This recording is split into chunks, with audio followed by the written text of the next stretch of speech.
very careful with copyright, of course. I'm still learning about that. So, in hopes not to get in trouble. I thought I would go with the first book I found that I owned and was in public domain. And that turned out to be Dracula.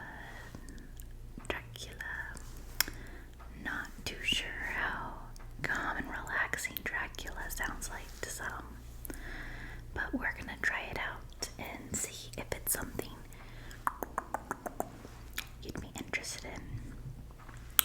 I will look at other books that are more calming.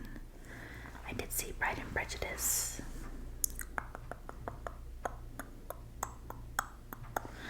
I saw Pride and Prejudice included in public domain, so maybe that is something because I've read it a few times,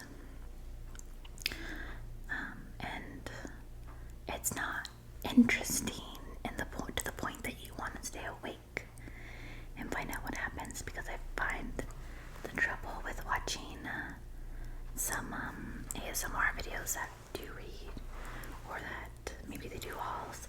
I want to stay awake because I'm so interested in what's coming next. So maybe we'll try something like that, where it's a little bit easier for you to relax.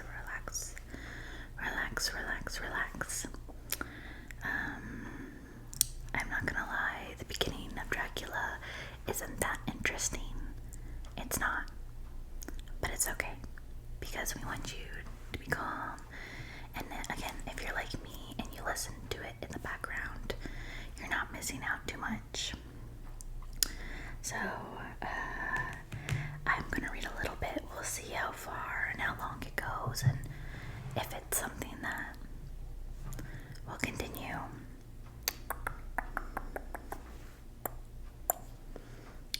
So yeah, it kind of begins off a little strange, but here's the book.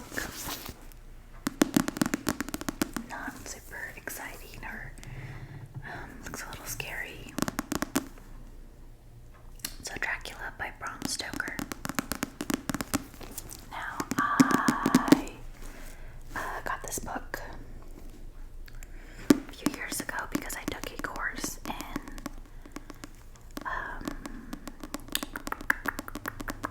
it was an English course on literature, and it's literary genre, that's what it was, literary genre, and I think I did it in horror or gothic or something like that. And of course Dracula was included, Frankenstein was included, but then there were other stories that I had never heard before, like oh my gosh, I can't remember the name, but there's a story where a huge statue falls on someone. It's not a spoiler because you don't know the book. I want to say it starts with an O for a name. But that's why I have Dracula. And you know, sometimes you can return those books or textbooks that you order from the university bookstore. I don't sometimes, because I bought it. I didn't sell it back because at most I would get $5. And I'm like, I'm probably going to want to read Dracula again. This is what I got. You can kind of see on the back, because it was used. So somebody else bought it before me, used, and I bought it used. Wow. Taking me back to some memories.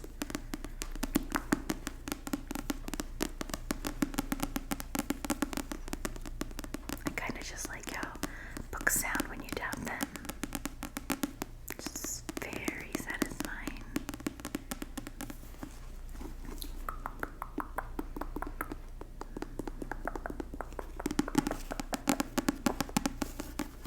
Okay.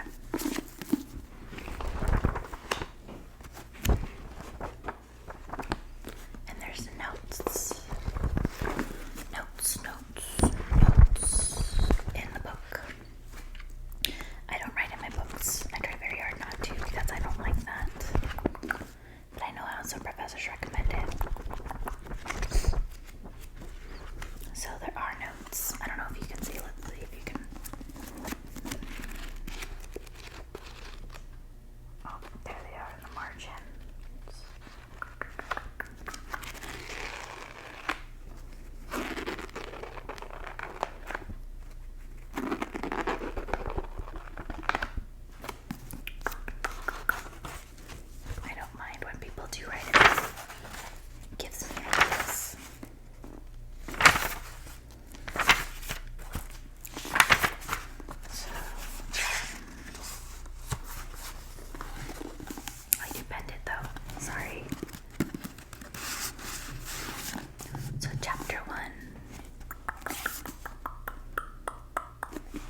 left Munich at 8:35 p.m. on 1st May.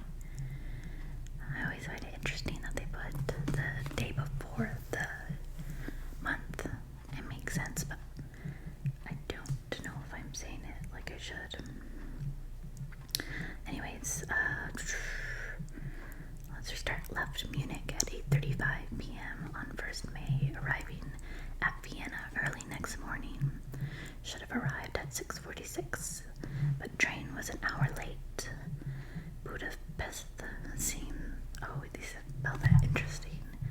Budapest seems a wonderful place from the glimpse which I got of it from the train and the little I could walk through the streets. I feared to go very far from the station, as we had arrived late and would start as near the correct time as possible. The impression I had was that we were leaving the west and entering the east. The most western of splendid bridges over the Danube, which is here of noble width and depth, took us among the traditions of Turkish rule. We left in pretty good time and came after nightfall to Klausenburg. Here I stopped for the night at the Hotel Royal. I had for dinner, or rather supper, a chicken done up some way with red pepper, which was very good, but thirsty. Kit recipe for Mina. I asked the waiter and he said it was called paprika handel, and that, as it was a national dish, I should be able to get it anywhere along the Carpathians. I found my smattering of German very useful here. Indeed, I don't know how I should be able to get on without it. Having some time at my disposal, when in London I had visited the British Museum and made search among the books and maps in the library regarding Transylvania. It had struck me that some foreknowledge of the country could hardly fail to have some importance in dealing with the noble of that country. Well, yeah. I found that the district he named is in the extreme east of the country, just on the borders of 3 states, Transylvania, Moldavia, and Bukovina, in the midst of the Carpathian Mountains. Carpathian. Let me know if I'm saying it wrong. One of the wildest and least known portions of Europe. I was not able to light on any map or work giving the exact locality of the castle Dracula, as there are no maps of this country as yet to compare with our own ordnance survey maps. But I found out that the Bistritz, the post town named by Count Dracula, is a fairly well-known place. I shall enter here some of my notes, as they may refresh my memory when I would talk over my travels with Mina.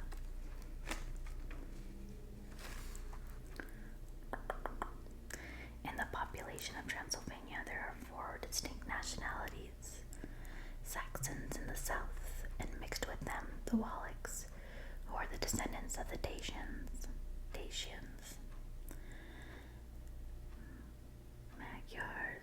Magyars in the west, and Zekulese in the east and north. I am going among the latter, who claim to be descended from Attila and the Huns. This may be so, for when the Magyars conquered the land in the 11th century, they found the Huns settled in it. I read that every known superstition in the world is gathered into the horseshoe of the Carpathians, as if it were the center of some sort of imaginative whirlpool. If so, my stay may be very interesting. I must ask the Count all about them. I did not sleep well, though my bed was comfortable enough, for I had all sorts of queer dreams. There was a dog howling all night under my window, which may have had something to do with it, or it may have been the paprika, for I had to drink up all the water in my carafe, and it was still thirsty. Towards morning I slept and was wakened by the continuous knocking at my door.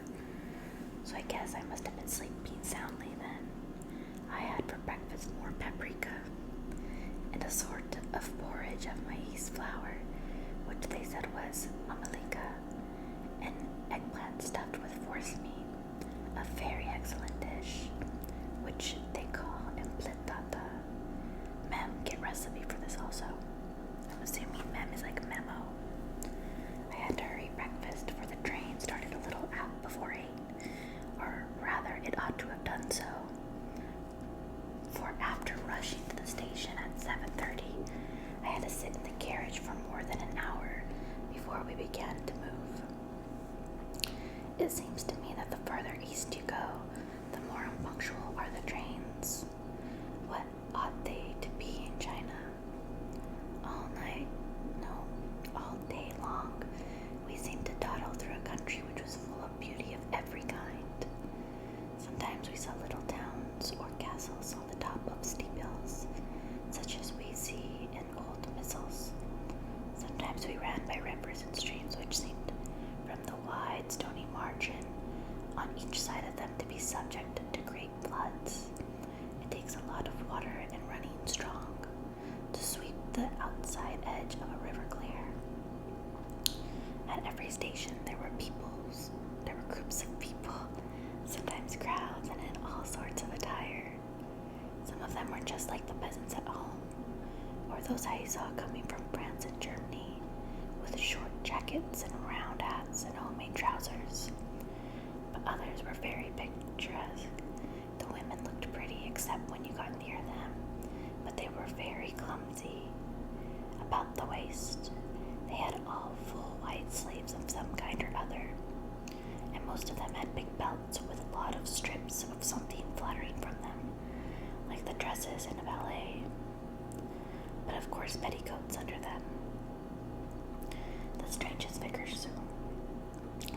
figures we saw were the Slavics, who are more barbarian than the rest, with their big cowboy hats, great baggy, dirty white trousers, white linen shirts, and enormous heavy leather belts, nearly a foot wide. That is kind of wide.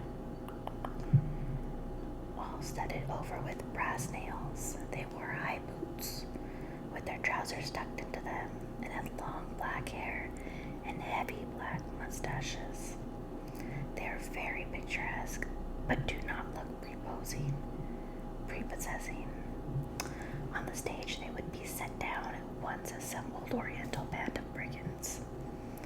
They are, however, I am told, very harmless, and rather wanting in natural self-assertion. It was on the dark side of twilight when we got to Bistritz, which is a very interesting old place, being practically on the frontier, for the Borgo Pass leads from it into Bukovina. It has had a very stormy existence, and it certainly shows marks of it.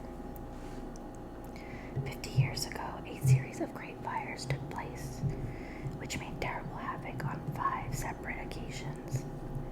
At the very beginning of the 17th century, it underwent a siege of 3 weeks and lost 13,000 people. The casualties of war proper being assisted by famine and disease. Count Dracula had directed me to go to the Golden Crown Hotel, which I found to my great delight to be thoroughly old-fashioned, for of course I wanted to see all I could of the ways of the country. I was evidently expected, for when I got near the door, I faced a cheery-looking elderly woman in the usual peasant dress, white undergarment with long double apron, front and back of colored stuff fitting almost too tightly for modesty. When I came close, she bowed and said, "The Englishman?" "Yes," I said, "Jonathan Harker."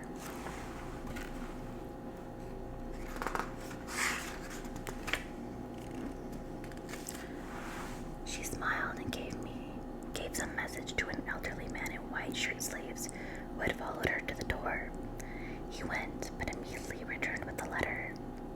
"My friend, welcome to the Carpathians. I am anxiously expecting you. Sleep well tonight. At 3 tomorrow, the diligence will start for Bukovina. A place on it is kept for you. At the Borgo Pass, my carriage will await you, It will bring you to me. I trust that your journey from London has been a happy one, and that you will enjoy your stay in my beautiful land. Your friend, Dracula.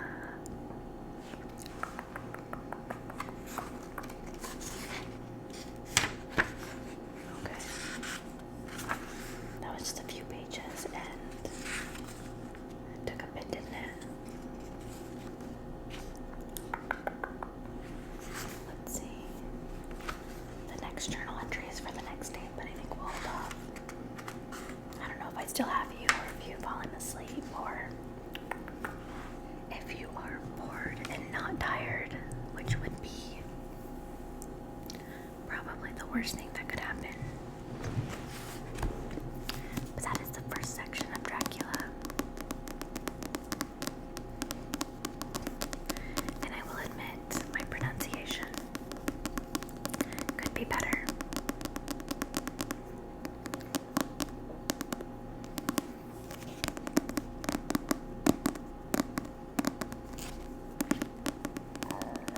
I need to remember to bring some water when I do this next time. If I do this next time.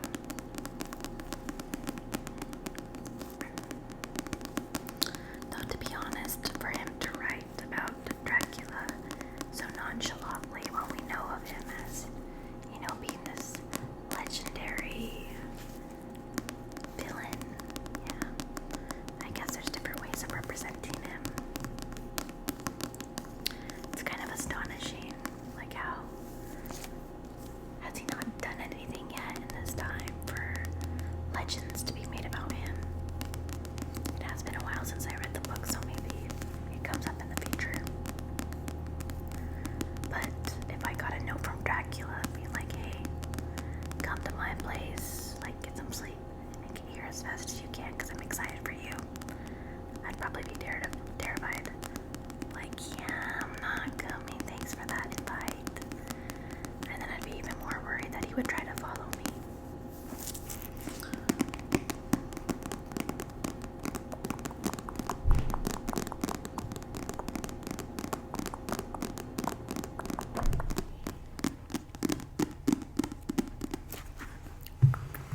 But that was it for Bram Stoker for today.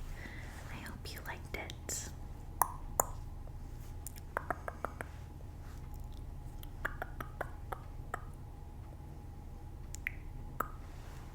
And if it's something you want to see more about, or if you want me to keep reading, let me know.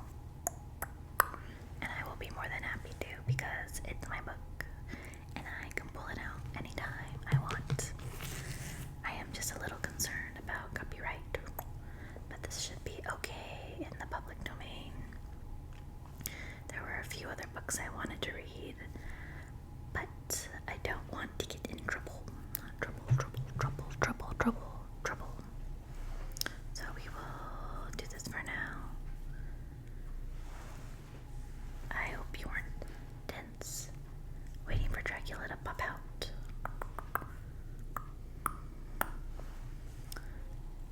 Maybe we'll try something different next time. Again, there's Pride and Prejudice. Not that everybody's super interested in that, but it might be a good background. There was an app that I would always listen to about stories, and I never finished the story. So I'm like, okay, might as well start off nice, because I'm not gonna get to the end. No.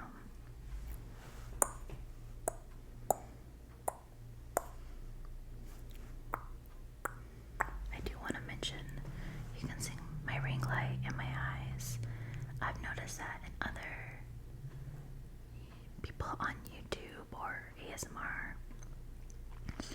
and I know they don't like it, but it makes me trip out a little bit, and I think it makes me look a little bit cooler.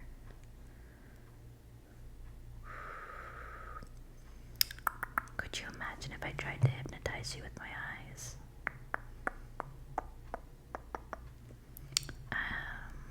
If you've ever watched The Jungle Book, when the snake would do that, that was intense, and I'm like, how is that working? But I don't know, I'm getting hypnotized by my own ring light. Okay, better pull myself out. where it gets a little, I don't know, what would I hypnotize myself to do? Exercise. If I could, I would hypnotize myself to exercise more. I don't have that power, so it doesn't matter. I do have the power. I'm sorry. I have the power to exercise, but not hypnotize myself. But I will let you go. I hope this was super